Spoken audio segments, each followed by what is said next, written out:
Nous l'installons dans un endroit peu élevé et nous l'orientons vers les plants. Il assure une circulation de l'air accrue dans l'espace de culture.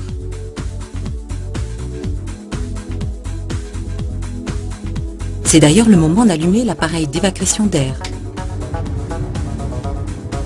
Il est temps de passer à la phase de floraison.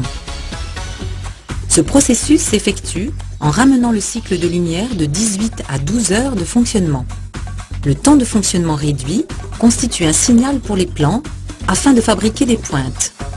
Entre-temps, les plants se sont habitués à la chaleur et à la lumière. Nous pouvons donc désormais allumer les 3 lampes simultanément.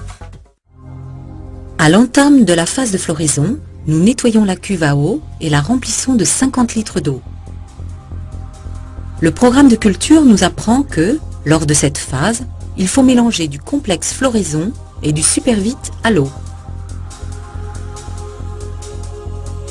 Le complexe floraison contient un correcteur de pH qui donne à l'eau courante une valeur en pH légèrement acide optimale.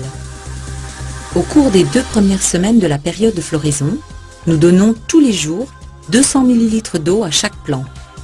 Lors de la phase de floraison, les plants continuent à pousser pendant quelques semaines. Au cours de la 2e semaine, les plants fabriquent déjà leurs premières pointes. Les plants présentent une forte croissance. Nous maintenons la distance entre les lampes et les pointes des plants à 50 cm. Pour évaluer simplement cette distance, nous suspendons à chaque lampe une cordelette munie d'un poids. Cette distance est idéale pour le plant. Si nous accrochons les lampes à moins de 50 cm, les pointes pourraient être brûlées. Si nous les accrochons plus haut, les plants obtiennent un rendement moins élevé de la lumière et de la chaleur diffusée par les lampes. Au cours de la 3e semaine, les plants reçoivent chaque jour 300 ml d'eau. Étant donné qu'au cours de la période de floraison, nous donnons chaque jour de l'eau aux plants, l'hygrométrie dans l'espace est tombée à 64%.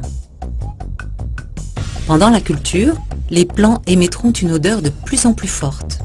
Chaque fois qu'on entrera et qu'on sortira de l'espace de culture, l'odeur de l'herbe pourra se répandre à l'extérieur.